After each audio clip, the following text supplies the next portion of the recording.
الحمد للہ رب العالمین وبہ استعین واشہد ان لا الہ الا اللہ وحدہ لا شریک لہ واشہد ان محمدا عبدہ ورسولہ صلی اللہ علیہ وعلی آلہ وصحبہ وسلم تسلیما کثیرا.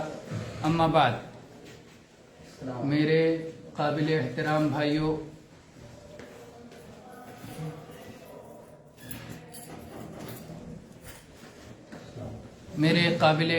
بھائیوں، دوستوں، بزرگوں، عزیزوں، عقیدہ کے سلسلے میں جو درس اللہ کے فضل و کرم سے جاری ہے، اس میں ہم اللہ پر ایمان کے مسئلے کو مؤخر کر چکے ہیں کہ انشاءاللہ تفصیل سے اس کے بارے میں آگے پڑھیں گے.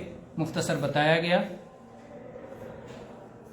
اس کے بعد اللہ پر ایمان کے بعد دوسرا رکن جس پر ایمان لانا ہے وہ ہے ملائکہ پر ایمان. ملائکہ عربی زبان کا لفظ ہے، یہ ملک کی جمع ہے. ملک کی جمع ملائکہ، ایک فرشتہ اور کئی فرشتے. جیسے کہتے ہیں ملک الموت، موت کا فرشتہ، ایک فرشتہ. اور ملائکہ فرشتے، فارسی میں فرشتہ کہا جاتا ہے. ہندی میں دودھ کہہ لیں گے، دودھ کہتے ہیں، کوئی کچھ کہتا ہے، کوئی کچھ کہتا ہے. بہرحال فرشتہ یہ عام طور پر اردو بولنے والوں میں معروف ہے. اور ملک اور ملائکہ کا لفظ بھی جانتے ہیں. ان پر ایمان لانا، کتنی باتوں پر ایمان لانے سے فرشتوں پر ایمان لانے کی تکمیل ہوگی؟ فرشتوں پر ایمان لانا کیسے مکمل ہوگا؟ کن کن باتوں کو ہمیں جاننا چاہیے اور کن کن باتوں پر عقیدہ رکھنا چاہیے؟ سب سے پہلی بات یہ کہ فرشتے موجود ہیں، ان کے وجود پر ایمان. ان کا وجود پایا جاتا ہے، وہ پائے جاتے ہیں، وہ اللہ کی ایک مخلوق ہیں. وہ جسمانی طور پر نور سے بنے ہوئے ہیں. فرشتے نور سے بنے ہوئے ہیں، جیسے انسان مٹی سے بنے ہیں، جنات آگ سے بنے ہیں.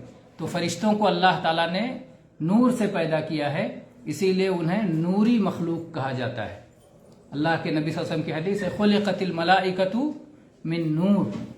اللہ تعالیٰ نے فرشتوں کو نور سے پیدا کیا ہے. تو یہ اللہ تعالیٰ کے معزز بندے ہیں، یہ معصوم ہیں، ان سے گناہ کا صدور نہیں ہوتا. اللہ جو حکم دیتا ہے وہ بجا لاتے ہیں، اس حکم کی تعمیل کرتے ہیں، اور کبھی بھی یہ نافرمانی نہیں کرتے. جیسے انسان کو کہا جائے، حکم دیا جائے، کبھی مانتا ہے کبھی نہیں مانتا ہے. کچھ لوگ مانتے ہیں، کچھ لوگ نہیں مانتے ہیں. ماننے والا بھی میں آپ اس میں تناسب لگا سکتے ہیں، کتنے فیصد مانتا ہے کتنے فیصد نہیں مانتا. لیکن فرشتوں کا مسئلہ مختلف ہے کہ وہ لا یعصون اللہ ما امرہم. اللہ تعالیٰ نے فرمایا قرآن پاک میں کہ اللہ جو بھی حکم دیتا ہے اس کی تعمیل کرتے ہیں، اور وہ کبھی بھی نافرمانی نہیں کرتے. انہیں نہ اکتاہٹ ہوتی ہے، نہ وہ تھکتے ہیں، بس اللہ کے حکم کی تعمیل ہی میں لگے رہتے ہیں، اور اللہ کے عذاب سے ڈرتے بھی رہتے ہیں.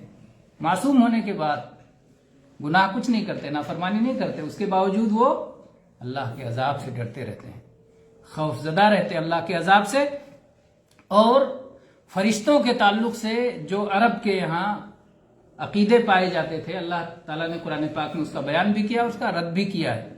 نبی صلی اللہ علیہ وسلم جو مکہ مکرمہ میں تشریف لائے، آپ نے اس کا نبوت کا اعلان کیا. مکہ کے لوگوں کا ماننا یہ تھا کہ فرشتے اللہ کی بیٹیاں ہیں. وہ کہتے تھے فرشتے اللہ کی بیٹیاں ہیں، اور خود بیٹیوں کے ساتھ کیا سلوک کرتے تھے؟ ان کو زندہ دفن کر دیتے تھے. تو اللہ تعالیٰ نے کہا کہ یہ تمہارا فیصلہ بھی بڑا خوب ہے، اپنے لیے تو بیٹیاں پسند نہیں کرتے اور چاہتے ہو اللہ کے پاس بیٹیاں رہیں. کتنی بری تقسیم ہے. تلک اذن قسمۃ ضیزہ، یہ کتنی غلط تقسیم ہے. اپنے لیے بیٹیاں نہ پسند کرو اور کہو فرشتوں کو اللہ کی بیٹیاں ہیں. فرشتے اللہ کی بیٹیاں نہیں ہیں. تو اللہ تعالیٰ نے قرآن پاک میں اس کا ذکر کیا، وقالوا اتخذ الرحمن ولدا. جو ایمان والے نہیں ہیں، جن کے پاس آسمانی علم نہیں ہے، ان کا کہنا ہے کہ رحمان نے، اللہ نے اپنی اولاد بنائی ہے. بیٹیاں بھی تو اولاد ہی کی ایک صورت ہیں، بیٹے اولاد کی صورت ہیں، بیٹیاں بھی اولاد کی صورت ہیں. بیٹے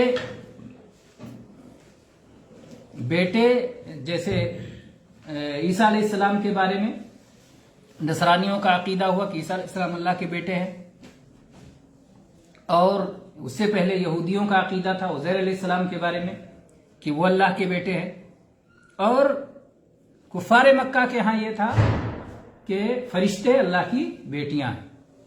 تو اس آیت میں جب اللہ نے رد کیا کہ سبحانہ، اللہ تعالیٰ نے فرمایا وقال اتخذ الرحمن ولدا، ان کا کہنا ہے کہ اللہ نے اپنی اولاد بنا لی ہے، سبحانہ، اللہ اس سے پاک ہے۔ بل عباد مکرمون، بلکہ یہ اللہ کے معزز بندے ہیں۔ تو یہاں گویا فرشتوں ہی کا بیان نہیں ہے بلکہ وہ سب بھی شامل ہو جاتے ہیں۔ عیسیٰ علیہ السلام بھی اللہ کے معزز بندے ہیں، عزیر علیہ السلام بھی اللہ کے معزز بندے ہیں۔ تو یہ سب اللہ کے معزز بندے ہیں، جن کو کوئی بیٹا بنا رہا ہے، کوئی بیٹی بنا رہا ہے، یہ سارے عقیدے باطل ہیں، ناحق ہیں، غلط ہیں، درست نہیں ہیں۔ اور عجیب انسانوں کے ہاں گمراہی اسی انداز میں ہر جگہ پائی جاتی ہے۔ جیسے عربوں میں گمراہی تھی، یا اسی طرح سے یہود کے ہاں گمراہی تھی کہ ہم اللہ کے بیٹے ہیں اور اللہ کی اولاد سے ہیں، اللہ کی نسل سے ہیں۔ ایسے ہمارے اپنے جو ہے بر صغیر میں، ہندوستان وغیرہ میں بھی اس طرح کے عقیدے لوگوں کے پائے جاتے تھے۔ وہ یہ سمجھتے تھے کہ کچھ لوگ ایسے ہیں جو سورج کی نسل سے ہیں، سوریہ ونشی، سورج کی نسل سے، یا کچھ لوگ ہیں جو چاند کی نسل سے ہیں، کچھ لوگ ہیں جو دیوتاؤں کی نسل سے ہیں، تو ان کو سب سے اوپر اور اعلیٰ درجے کا مانتے تھے۔ تو اسلام نے ان ساری چیزوں کو کیا کہا؟ سب کی نفی کی، اور کہا سارے انسان جو زمین پر ہیں کس کے اولاد ہیں؟ آدم علیہ السلام کے اولاد ہیں، اور سب برابر ہیں، سب ایک باپ کی اولاد ہیں اور سب برابر ہیں۔ اور جو لوگوں نے یہ طبقاتی اونچ نیچ بنا رکھا ہے یہ بالکل غلط ہے، اور اللہ تعالیٰ اس سے ناراض ہوتا ہے۔ جس نے پیدا کیا ہے وہ یہ چاہتا ہے کہ بندے اپنی اخوت اور انسانی بھائی چارگی کو سمجھیں، یہ اسلام کی تعلیم۔ بہرحال اللہ تعالیٰ نے فرشتوں کا بیان کیا تو فرمایا وقال اتخذ الرحمن ولدا سبحانہ بل عباد مکرمون، وہ لوگ کہتے ہیں کہ اللہ نے کسی کو اپنی اولاد بنائی ہے، اللہ تو اس بات سے پاک ہے، اللہ کے نہ بیوی ہے نہ اللہ کی اولاد ہے، اللہ ہمیشہ سے تھا، ہمیشہ رہے گا، اس کو بیوی اولاد کی کوئی حاجت نہیں ہے۔ اور یہ جن کے بارے میں دعویٰ کریں کہ اللہ کی اولاد ہیں، یہ اللہ کے معزز اور مکرم بندے ہیں، یہ اللہ کے عبادت گزار لوگ ہیں، اللہ کی عبادت کرنے والے ہیں۔ لا یسبقونہ بالقول وہم بامرہ یعملون، یہ کسی بات میں اللہ سے آگے نہیں بڑھتے اور یہ اللہ کے حکم کے مطابق ہی چلتے ہیں۔ یعنی ایسا نہیں کہ کوئی بھی بات پڑے تو یہ خود آگے بڑھ جائیں، یہی اہل ایمان کو یہی حکم دیا گیا ہے۔ ایمان والوں کو کہا گیا یا ایھا الذین آمنوا لا تقدموا بین یدی اللہ ورسولہ، اے ایمان والو اللہ اور اس کے رسول کے آگے نہ بڑھو، کوئی بات کہنا ہے وہی کہو جو اللہ اور اس کے رسول کی مرضی ہے، کوئی کام کرنا ہے وہی کرو جو اللہ اور اس کے رسول کی مرضی ہے۔ تو فرشتوں کے بارے میں جو بات کہی گئی ہے وہی چیز اہل ایمان سے مطلوب ہے کہ اہل ایمان ایسا ہی رویہ اپنائیں۔ تو اللہ تعالیٰ نے فرمایا کہ یہ کسی بات میں آگے نہیں بڑھتے اور اللہ کے حکم کے مطابق ہی چلتے ہیں۔ اس کے بعد اللہ تعالیٰ نے فرمایا یعلم ما بین ایدیہم وما خلفہم ولا یشفعون الا لمن ارتضی وہم من خشیتہ مشفقون۔ اللہ تعالیٰ ان فرشتوں کے بارے میں سب کچھ جانتا ہے، ان کے آگے کیا ہے، ان کے پیچھے کیا ہے، ان کا ماضی کیا ہے، ان کا مستقبل کیا ہے، ان کے دائیں کیا ہے، ان کے بائیں کیا ہے، سب کچھ اللہ تعالیٰ جانتا ہے، ان کے آگے پیچھے کی ساری چیزوں کا اللہ تعالیٰ کو علم ہے۔ اور یہ لوگ بھی اللہ کی مرضی کے بغیر کسی کی سفارش نہیں کر سکتے۔ فرشتوں کی عبادت کیوں کی جا رہی تھی؟ فرشتوں کو وسیلہ واسطہ کیوں بنا رہے تھے؟ کہ اللہ کے پاس ہماری سفارش کر دیں گے، یہ گمراہی کی بہت بڑی وجہ ہے۔ تو اللہ نے اس کو کلیئر کر دیا کہ فرشتے میرے عزت دار بندے ہیں، لیکن یہ اللہ کی مرضی کے بغیر خود بخود اللہ کی شفاعت، اللہ کے پاس سفارش نہیں کر سکتے۔ اللہ تعالیٰ کے پاس سفارش کے لیے 2 شرطیں ہیں، ہم لوگ بار بار پڑھ چکے ہیں بات۔ جو سفارش کرنے والا ہے اسے اللہ کی طرف سے اجازت ملے کہ ہاں تم چلو سفارش کر سکتے ہو، اور جس کے بارے میں سفارش کرنا چاہتا ہے اس کے بارے میں بھی اجازت ہو کہ ہاں اس آدمی کے بارے میں سفارش کر سکتے ہو، تو دونوں حق اللہ ہی کے پاس ہے۔ اللہ تعالیٰ جس کے بارے میں چاہے گا اجازت دے گا کہ ہاں اس کی سفارش کی جائے، اور جس کے سے متعلق چاہے گا اس کو اجازت دے گا کہ ہاں آپ سفارش کر سکتے ہیں۔ تو پورا کا پورا سفارش کا مالک اللہ ہے۔ اس لیے اگر ہمیں لگے کہ ہم گنہگار ہیں تو ہمیں اللہ ہی سے مانگنا چاہیے کہ اللہ میرا کوئی سفارشی پیدا کر دے، میں خود نہیں بات کر پاؤں گا، وہاں جب میرے بغل میں کوئی کھڑے ہو کے میری سفارش کر دے گا تو میرا کام شاید بن جائے گا۔ تو یہ بھی اللہ ہی سے مانگنا ہے، سفارشی سے نہیں کہنا ہے کہ تم آ جاؤ سفارش کر دو، اس لیے کہ اللہ تعالیٰ ہی جسے چاہے گا اس کے لیے سفارشی مہیا کرے گا، اور جس کے لیے چاہے گا اس کو اجازت دے گا کہ تم سفارش کرو اور تمہارے لیے سفارش کی جائے۔ تو پورا کا پورا سفارش کا مالک اللہ ہے۔ یہاں بھی اللہ تعالیٰ نے فرمایا وَلَا يَشْفَعُونَ إِلَّا لِمَنِ ارْتَضَىٰ، اور فرشتے کسی کے لیے شفاعت نہیں کریں گے سوائے ان کے جن سے اللہ تعالیٰ راضی ہو، جن کی شفاعت پر اللہ راضی ہو۔ وَهُم مِّن خَشْيَتِهِ مُشْفِقُونَ، اور وہ لوگ اللہ کے خوف سے ڈرتے رہتے ہیں۔ بتایا اللہ نے کہ فرشتے بہت بڑی مخلوق ہیں، عظیم مخلوق ہیں، طاقتور ہیں، اللہ کے حکموں کی ساری تابع داری کرتے ہیں، معزز بندے ہیں، لیکن ان سب کے باوجود اللہ سے خوف کھاتے رہتے ہیں۔ آج ہمارے یہاں گمراہی کی ایک وجہ، بہت بڑی وجہ یہ ہے کہ بزرگوں کے بارے میں بہت سارے لوگوں کے یہاں تصور ہوتا ہے کہ وہ تو اللہ کے سامنے، جیسے بیٹا اور بیوی کبھی کبھی جو ہے بیوی کبھی شوہر کے سامنے اکڑ جاتی ہے کہ شوہر میرا بہت پیار کرتا ہے، تو لاڈ پیار میں بگڑ جاتی ہے کہ نہیں تمہیں تو یہ کرنا ہی پڑے گا۔ بیٹا کبھی لاڈ پیار میں بگڑ جاتا ہے کہ بھئی میں اپنے باپ کا بڑا محبوب بیٹا ہوں، تو کہے نہیں باپ یہ تو منوا کے چھوڑوں گا، یہ تو مجھے کرانا ہی آپ سے، اور بیٹا ان کی ناراضگی سے بچنے کے لیے، باپ بیٹے کی ناراضگی سے بچنے کے لیے کر دیتا ہے جبکہ نہیں چاہتا۔ اللہ تعالیٰ کے یہاں ایسا نہیں ہوگا۔ سب اللہ سے ڈرتے ہیں، جو اللہ کے پیارے ہیں وہ بھی اللہ سے ڈرتے ہیں، اور ڈرتے ہیں اسی لیے اللہ کے پیارے ہیں۔ اگر اللہ سے نہ ڈرے تو اللہ کو کسی کو ہلاک اور تباہ کرنے میں اللہ کو کوئی خوف نہیں ہے۔ وَلَا يَخَافُ عُقْبَاهَا، اللہ تعالیٰ کو کسی مسئلے، ہم جب کچھ کرتے ہیں تو ہم انجام سوچتے ہیں کہ اس کا انجام کیا ہوگا، اللہ تعالیٰ کو کسی طرح کے انجام اور بعد کی کوئی اندیشہ، کوئی خوف نہیں ہے۔ اللہ سب سے بڑا ہے، سب کا مالک ہے۔ تو اللہ ہی کا مقام اور مرتبہ نہ سمجھنے کی وجہ سے ہی ساری گمراہیاں آتی ہیں۔ انڈیا کے ایک علاقے میں بتایا جاتا ہے کہ کوئی سہاگن بابا ہیں جو ہمیشہ نسوانی کپڑوں میں رہتے ہیں، اور جب بارش نہیں ہوتی ہے تو کھلے میدان میں نکل کے کہتے ہیں چوڑیاں بھی توڑ دوں گی نہیں تو بارش کر۔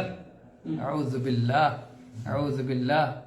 اللہ کا مقام و مرتبہ نہیں معلوم، اللہ کی بیوی بچے یہ سب کہ اللہ کو کوئی حاجت نہیں ہے۔ اللہ تو بہت بڑا ہے، بہت عظیم الشان ہے، اور یہ بدبخت ایسی حرکت کر رہا ہے کہ اس پہ آسمان کو پھٹ جانا چاہیے، زمین کو شک ہو جانا چاہیے۔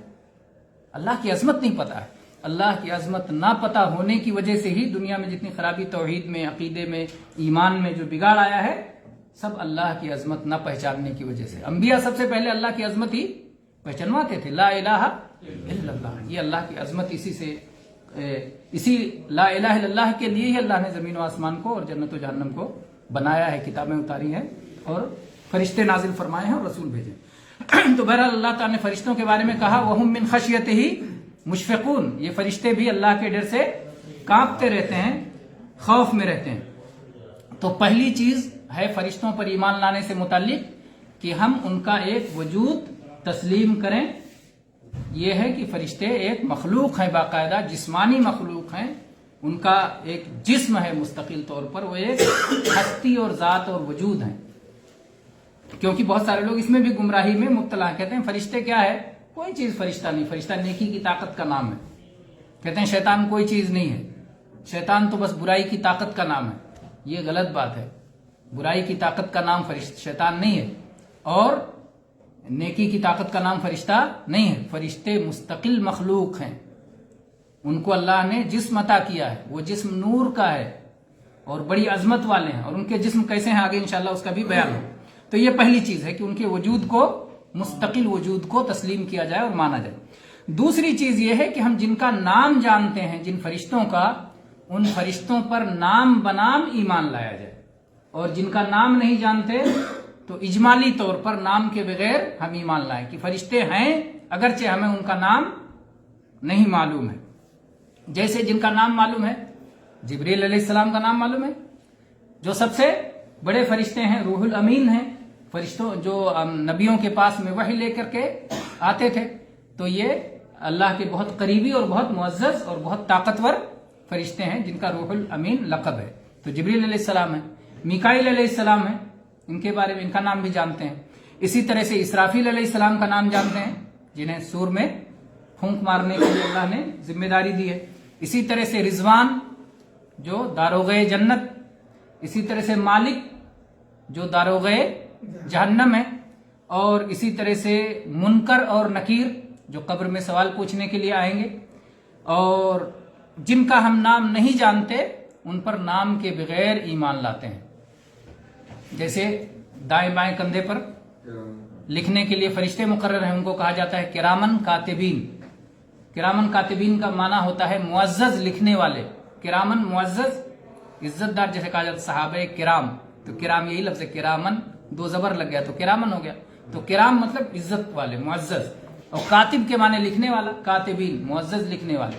تو یہ ان کا لقب ہے یا نام ہے، زیادہ یہی لگتا ہے کہ ان کا کام بیان کیا گیا ہے، نام نہیں بتایا گیا ہے، معزز فرشتے۔ اسی طرح سے ملک الموت، یہ نام نہیں، یہ کام ہے، موت والا فرشتہ، موت روح نکالنے کے لیے وہ فرشتہ ہے، تو یہ اس کا نام نہیں بلکہ اس کا کام بتایا گیا ہے۔ تو اس طرح سے یہ نام میں نہیں بجائے بلکہ کام میں آتا ہے۔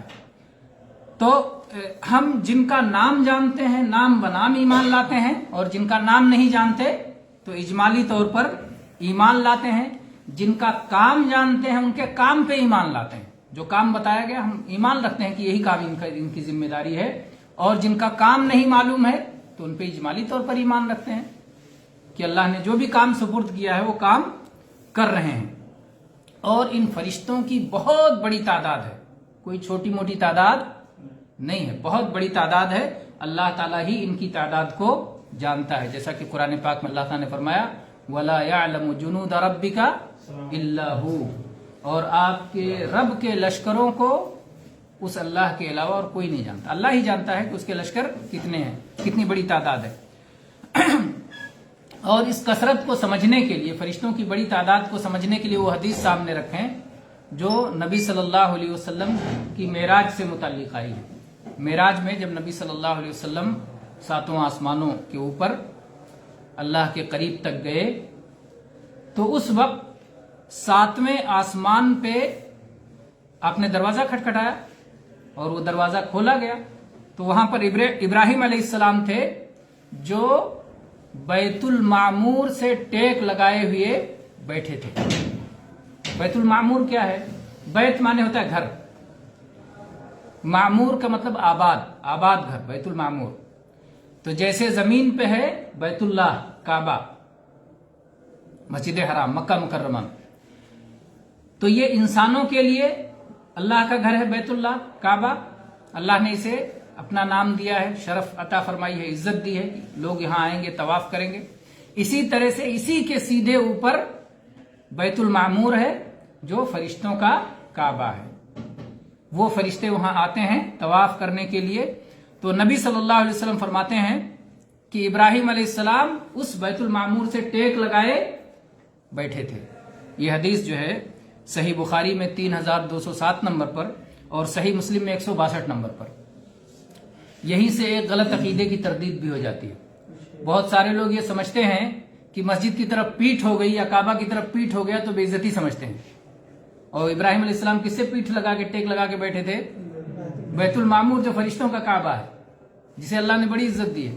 اس کا مطلب کسی کی طرف پیٹھ ہو جانے سے بے عزتی نہیں ہوتی۔ یہ غلط تصور ہے، یہ غلط سوچ ہے، یہ ہم نے بنائی ہے۔ ہمارے اپنے کسی چیز کو توہین سمجھ لینے سے اس میں توہین نہیں ہو جاتی، اور ہمارے اپنے سوچ سے کسی چیز میں ہم عزت سمجھ لیں تو عزت نہیں ہو جاتی۔ عزت ان چیزوں میں ہے جسے اللہ اور اس کے رسول عزت قرار دیں، اور توہین ان چیزوں میں ہے جس میں اللہ رسول توہین قرار دیں۔ اس لیے منمانی ہمیں کوئی دین کا مسئلہ نہیں بنانا چاہیے۔ تو بہرحال ابراہیم علیہ السلام ٹیک لگائے بیٹھے تھے، اور وَإِذَا هُوَ يَدْخُلُهُ كُلَّ يَوْمٍ 70,000 مَلَكٍ لَا يَعُودُونَ إِلَيْهِ۔ اللہ کے نبی صلی اللہ علیہ وسلم نے فرمایا کہ یہ وہ گھر ہے کہ 70,000 فرشتے روز اس میں عبادت کے لیے آتے ہیں اور پھر دوبارہ ان کی باری نہیں آتی، قیامت تک ان کو واپس نہیں ہونا ہے۔ آپ سوچیں کتنی بڑی تعداد ہے، روزانہ 70,000، روزانہ 70,000۔